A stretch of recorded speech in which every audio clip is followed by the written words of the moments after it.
80% பீப்புளுக்கு இப்படி ஒண்ணு நடந்துட்டு இருக்கு அப்படிங்கிறதே அவங்களுக்கு தெரியல. அது என்ன அப்படிங்கிறத நான் உங்களுக்கு டீட்டெயிலா சொல்றேன். வீடியோவை ஸ்கிப் பண்ணாம கடைசி வரைக்கும் பாருங்க. நம்ம இந்தியாவுல ரூபாய் தாள் நோட்டுகள் வந்து குறைஞ்சுக்கிட்டே வருது. அது ஏன் நடக்குதுன்னு உங்களுக்கு தெரியுமா?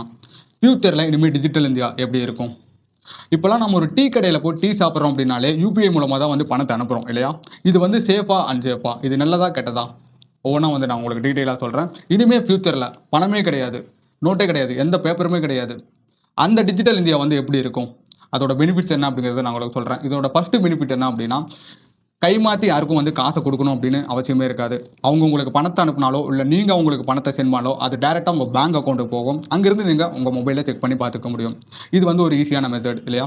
2வது பெனிஃபிட் என்ன அப்படின்னு பார்த்தீங்கன்னா, உங்க கையில உங்க ஸ்மார்ட் ஃபோன் எப்பயுமே உங்க கூடவே இருக்கிறதுனால, உங்களால யாருக்கு, எந்த டைம்ல, எங்க இருந்தாலும் ஈஸியா வந்து பணத்த வந்து சென்ட் பண்ணிக்க முடியும். 3வது பெனிஃபிட் என்ன அப்படின்னு பார்த்தீங்கன்னா, ஒரு வேளை நீங்க அனுப்புன பணம் அவங்களுக்கு போகல, அவங்க அனுப்புன பணம் உங்களுக்கு வரல அப்படின்னா, சரியான ப்ரூஃப்ப வந்து நீங்க பேங்க்ல காட்டிட்டீங்க அப்படின்னா, அந்த பணம் 2, 3 டேஸ்லயே வந்து ரீஃபண்ட் ஆயிரும். சரியா?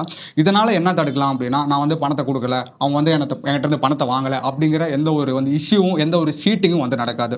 சரியா? இதுதான் வந்து இதோட பெனிஃபிட். சரி, பெனிஃபிட்ஸ் எல்லாம் பார்த்துட்டோம். இதுல அன்பெனிஃபிட்ஸ் எல்லாம் இருக்கு. சேஃப் இல்லாத விஷயங்கள் இருக்கு. அது என்ன அப்படிங்கிறத பார்த்துருவோமா? இதுல சேஃப் இல்லாத விஷயங்கள் என்ன அப்படின்னு பார்த்தீங்கன்னா, இப்ப நம்ம வீட்ல டிவில ஒரு முக்கியமான சீன் வந்து பார்த்துட்டு இருப்போம். அப்ப பார்த்து கரண்ட் கட் ஆனா எப்படி இருக்கும்? கடுப்பா இருக்கும்ல? அந்த மாதிரி தான். சப்போஸ் நீங்க நெட்வொர்க் இல்லாத இடத்துல நீங்க மாட்டிக்கிட்டீங்கன்னா, உங்களால எந்த ஒரு டிரான்சாக்ஷனும் பண்ண முடியாது. அந்த இடத்திலேயே நீங்க ஆஃப். கரண்ட் வந்தா தான் உங்களால எதுனாலும் பண்ண முடியும். அந்த மாதிரி தான். ஸோ 2வது அன்சேஃப் என்னன்னு பார்த்தீங்கன்னா, உங்க மொபைல் சப்போஸ் ஸ்விட்ச் ஆஃப் ஆயிருச்சு, டவுன் ஆயிருச்சு அப்படின்னா, உங்களால எதுவுமே பண்ண முடியாது. உங்க அக்கவுண்ட்ல கோடி ரூபாய் பணம் வச்சிருந்தாலும், அந்த இடத்துல நீங்க 0 தான். 3வது அன்சேஃப் தான் ரொம்ப ரொம்ப இம்பார்ட்டன்ட். சைபர் செக்.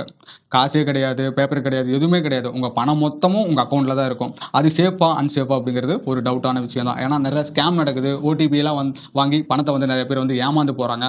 ஸோ இதெல்லாம் வந்து சேஃபான்னு நமக்கே தெரியாது. இது ஃபியூச்சர்ல இந்த மாரி நடக்குமா அப்படிங்கிறத நம்ம வெயிட் பண்ணி தான் பார்க்கணும். இப்போ நீங்க சொல்லுங்க. நீங்க டிஜிட்டல் இந்தியாவா? இல்ல கேஷ் இந்தியாவா? எதுனாலும் சரி மறக்காம கமெண்ட்ல சொல்லிட்டு போங்க. அப்படியே நம்ம பேஜ வந்து ஃபாலோ பண்ணி வச்சுக்கோங்க. அடுத்த வீடியோல பார்க்கலாம். பாய்.